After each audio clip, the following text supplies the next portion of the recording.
Assalamualaikum warahmatullahi wabarakatuh. Halo anak-anak hebat, apa kabar kalian hari ini? Alhamdulillah, luar biasa, Allahu Akbar. Semoga kalian selalu sehat dimanapun kalian berada. Pada video pembelajaran kali ini, kita masih berada pada tema 2, yaitu persatuan dalam perbedaan. Materi yang akan kita pelajari adalah muatan pelajaran bahasa Indonesia, yaitu KD 3.4 dan 4.4. Materi yang akan kita bahas adalah tentang membuat peta pikiran suatu teks. Yang kedua, informasi penting dalam sebuah teks. Yang ketiga, kalimat efektif. Nah, anak-anak hebat, sebelum kita lebih lanjut mempelajari materi ini, marilah kita berdoa terlebih dahulu. Berdoa mulai.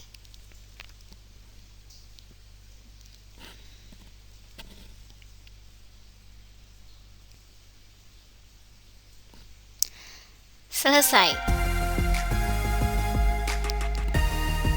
Membuat peta pikiran suatu sebuah teks yang kita baca dapat kita sajikan dalam bentuk peta pikiran. Untuk membuat peta pikiran tersebut, kita bisa menggunakan kata tanya. Kata tanya adalah kata yang dipakai dalam kalimat tanya untuk menanyakan sesuatu. Nah, apa saja kata tanya yang bisa kita gunakan dalam membuat peta pikiran sebuah teks yang sudah kita baca? Yang pertama yaitu apa. Kata tanya apa kita gunakan untuk menanyakan hal atau peristiwa yang terjadi. Yang kedua, kata tanya siapa. Kata tanya siapa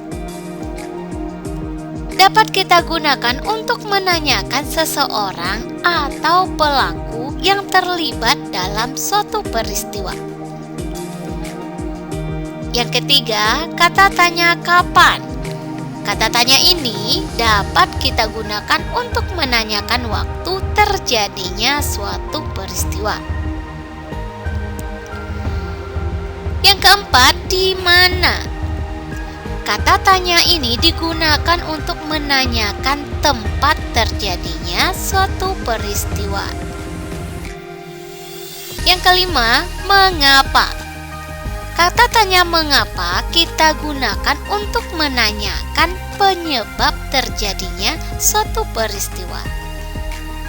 Dan yang terakhir, bagaimana. Kata tanya bagaimana kita gunakan untuk menanyakan cara atau proses terjadinya sesuatu. Nah, inilah kata tanya yang bisa kita gunakan untuk membuat peta pikiran dalam sebuah teks yang sudah kita baca. Sebagai contoh, perhatikan teks berikut. Penyebarluasan berita proklamasi. Proklamasi kemerdekaan Indonesia terjadi pada tanggal 17 Agustus 1945. Pada hari itu juga, salinan naskah proklamasi yang sudah ditandatangani oleh Soekarno dan Muhammad Hatta disampaikan kepada Pusat Jawatan Radio atau sekarang disebut dengan RRI, yaitu Radio Republik Indonesia, untuk disebarluaskan. Proklamasi kemerdekaan Indonesia disiarkan 3 kali berturut-turut oleh Yusuf Ronodipuro, Bakhtiar Lubis, dan Suprapto. Selain disebarluaskan melalui radio, berita proklamasi kemerdekaan Indonesia juga disebarluaskan melalui surat kabar. Surat kabar yang pertama memuat berita proklamasi kemerdekaan Indonesia adalah Harian Suara Asia di Surabaya. Nah, berdasarkan teks yang sudah kita baca, marilah kita buat peta pikiran dari teks tersebut. Yang pertama, kita menggunakan kata tanya apa. Maka pertanyaan yang cocok kita buat adalah, apa media penyebar luasan informasi proklamasi kemerdekaan Indonesia? Berdasarkan teks dapat kita jawab, yaitu radio dan surat kabar. Yang kedua, di mana? Di mana pusat surat kabar harian Suara Asia? Pusatnya yaitu di Surabaya. Yang ketiga, kapan? Kapan proklamasi kemerdekaan Indonesia itu? Berdasarkan teks dapat kita jawab, yaitu pada tanggal 17 Agustus 1945. Selanjutnya, siapa? Siapa yang menyiarkan berita proklamasi kemerdekaan Indonesia pada pusat jawatan radio? Dari teks dapat kita jawab, yang menyiarkan berita proklamasi kemerdekaan Indonesia yaitu Yusuf Ronodipuro, Bakhtiar Lubis, dan Suprapto. Mengapa? Mengapa informasi proklamasi kemerdekaan Indonesia disebarluaskan? Kita dapat menjawabnya, agar kemerdekaan Indonesia diketahui oleh seluruh rakyat Indonesia, serta ingin mendapatkan pengakuan kedaulatan dari negara-negara lainnya di dunia dengan menyebarkan informasi proklamasi kemerdekaan Indonesia. Yang terakhir, bagaimana? Bagaimana cara penyebar luasan informasi proklamasi kemerdekaan Indonesia? Nah, berdasarkan dari tes kita bisa menjawabnya, yaitu dengan dua cara, yaitu menyiarkan berita pada radio dan surat kabar. Itulah pertanyaan yang bisa kita buat sehingga teks tersebut dapat kita sajikan dalam bentuk peta pikiran. Inilah peta pikiran dari teks penyebar luasan berita proklamasi. Nah, bagaimana anak-anak? Bisa dipahami penjelasan Ibu? Iya, bagus sekali. Yang kedua, informasi penting dalam teks. Menuliskan informasi penting suatu teks dalam bentuk peta pikiran. Suatu teks memiliki informasi penting. Informasi penting tersebut dapat kita temukan dengan membaca teks secara utuh. Kita juga dapat menemukan informasi penting menggunakan kata tanya. Apa, di mana, kapan, siapa, mengapa, dan bagaimana.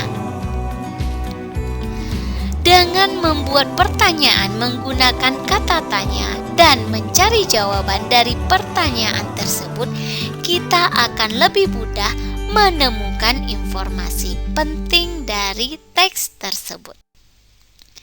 Sebagai contoh, marilah kita baca teks berikut. Tanggal 9 Agustus 1945, Insinyur Soekarno, Muhammad Hatta, dan Dr. Rajiman Widyodiningrat pergi ke Dalat, Saigon untuk bertemu dengan Marsekal Terauchi, Panglima Besar Tentara Jepang di Asia Tenggara. Panglima tersebut menyampaikan informasi kepada pemerintah Indonesia bahwa Jepang akan memberikan kemerdekaan kepada Indonesia. Saat itu, tentara Jepang sedang terdesak oleh tentara sekutu. Beberapa wilayah Jepang dijatuhi bom oleh tentara musuh. Untuk menarik simpati rakyat Indonesia, Jepang memutuskan untuk menghadiahkan kemerdekaan. Pertemuan antara Panglima Jepang dan pemerintah Indonesia memicu pertentangan di dalam negeri. Terjadilah perbedaan pendapat antara tokoh golongan tua dan golongan muda. Golongan muda tidak ingin kemerdekaan Indonesia diatur oleh Jepang. Mereka menginginkan proses kemerdekaan Indonesia disiapkan oleh bangsa Indonesia tanpa ada campur tangan bangsa asing.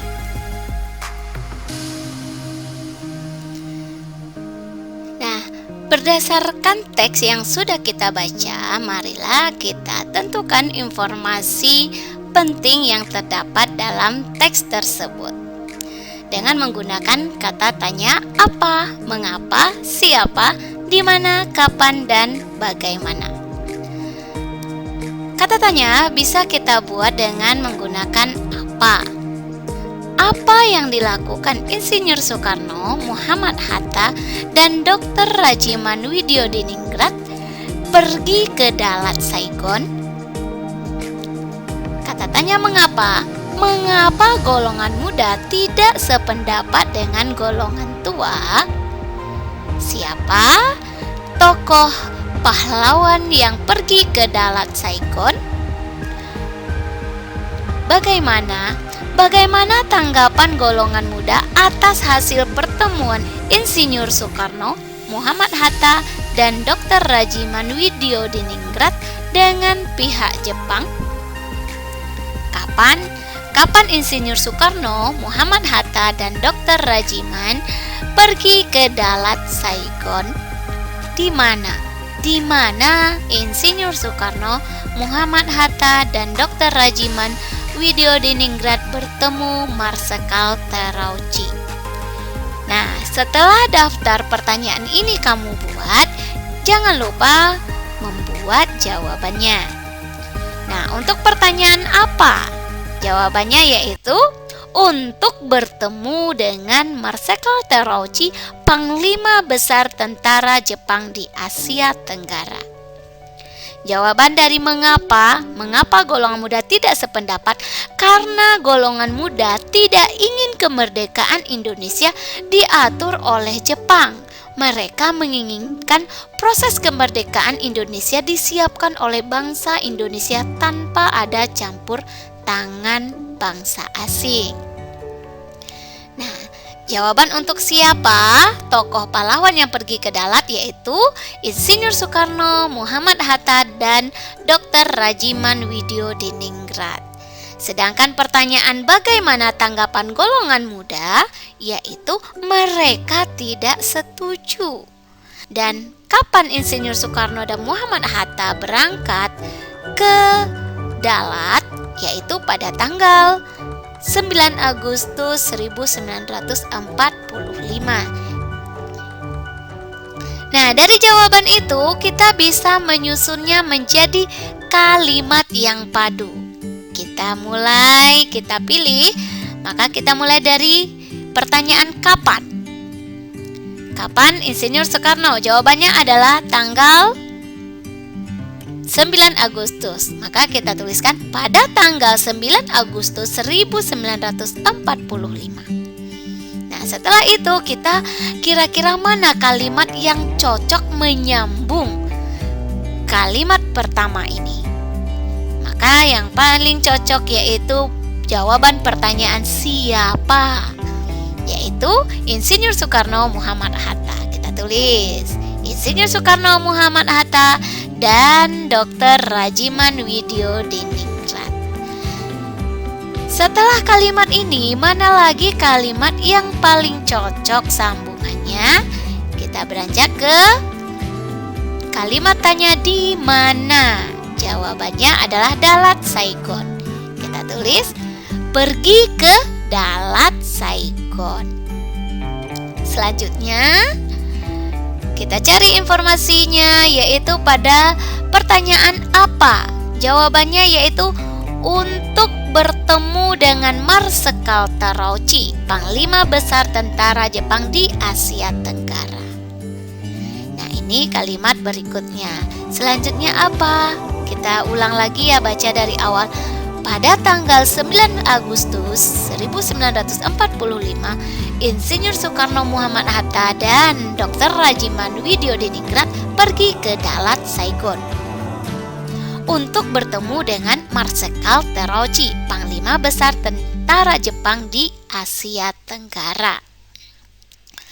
Setelah itu kalimat yang paling tepat yaitu kita bisa memberikan kalimat penghubung yang lebih bagus. Hasil pertemuan tersebut yaitu Jepang memutuskan untuk menghadiahkan kemerdekaan Indonesia. Nah, kalimat berikutnya kita bisa menggunakan jawaban dari bagaimana. Bagaimana tanggapan golongan muda? Kita buat golongan muda tidak setuju dengan hasil pertemuan tersebut. Nah, dari situ kita bisa menggunakan jawaban mengapa. Mengapa golongan muda tidak setuju dengan hasil pertemuan tersebut? Karena golongan muda tidak ingin kemerdekaan Indonesia diatur oleh Jepang. Mereka menginginkan proses kemerdekaan Indonesia disiapkan oleh bangsa Indonesia tanpa ada campur tangan bangsa asing. Nah, setelah semua jawaban kita gabungkan menjadi kalimat yang runtut dan padu, itulah informasi penting yang terdapat dalam sebuah teks. Anak-anak sekalian, apakah kamu sudah paham bagaimana cara menentukan informasi penting dalam teks seperti yang sudah Ibu jelaskan?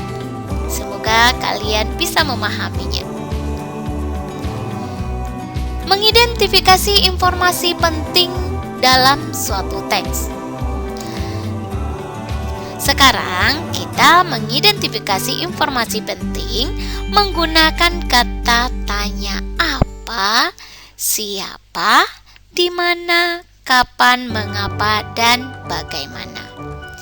Sebelumnya ingat kembali kegunaan setiap kata tanya tersebut. Seperti kata tanya apa.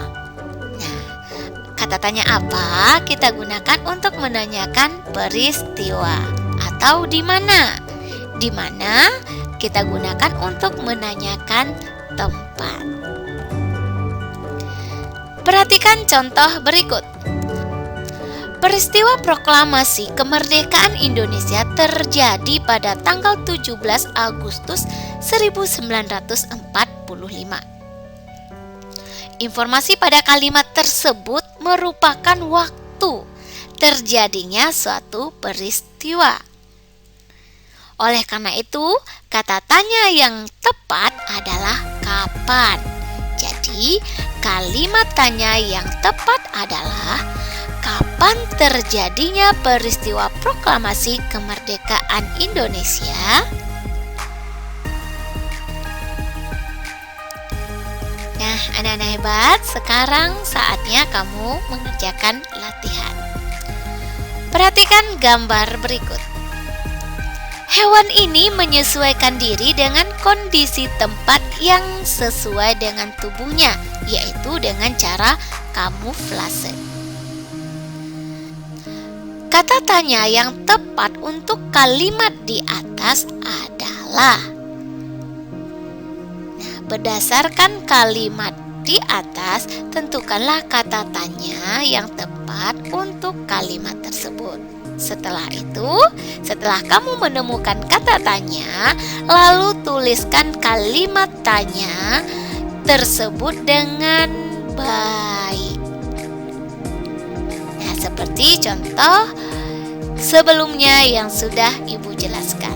Silakan kalian tuliskan pada buku latihan. Berikutnya kalimat efek.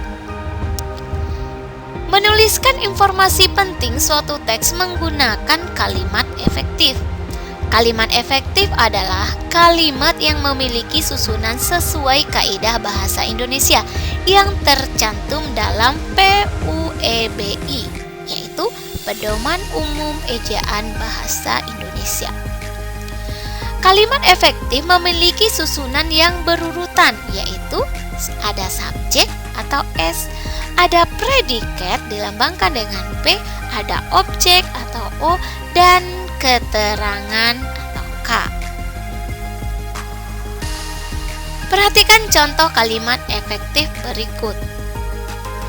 Insinyur Soekarno dan Dr. Randus Muhammad Hatta memproklamasikan kemerdekaan Indonesia di Jakarta.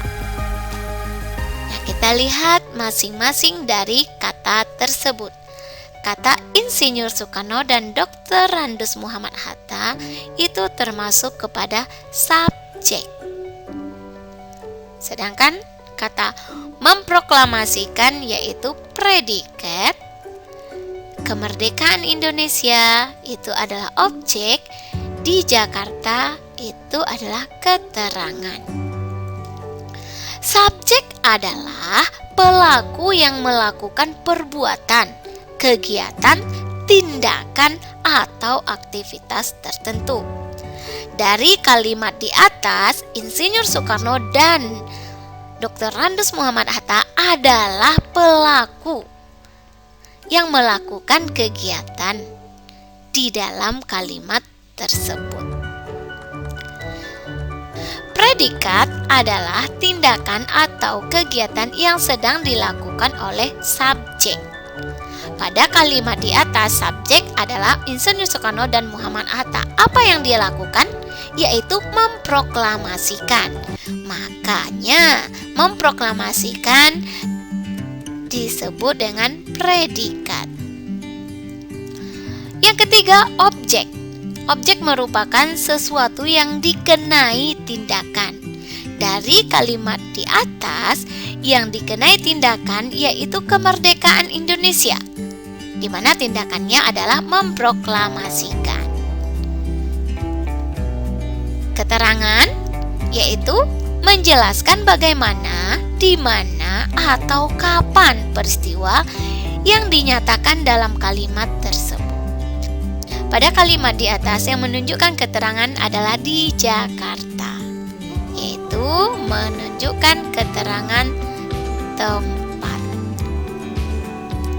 Nah, anak-anak, semoga kalian paham dan bisa menentukan mana yang subjek, predikat, objek, dan keterangan dalam suatu kalimat efektif. Latihan kedua.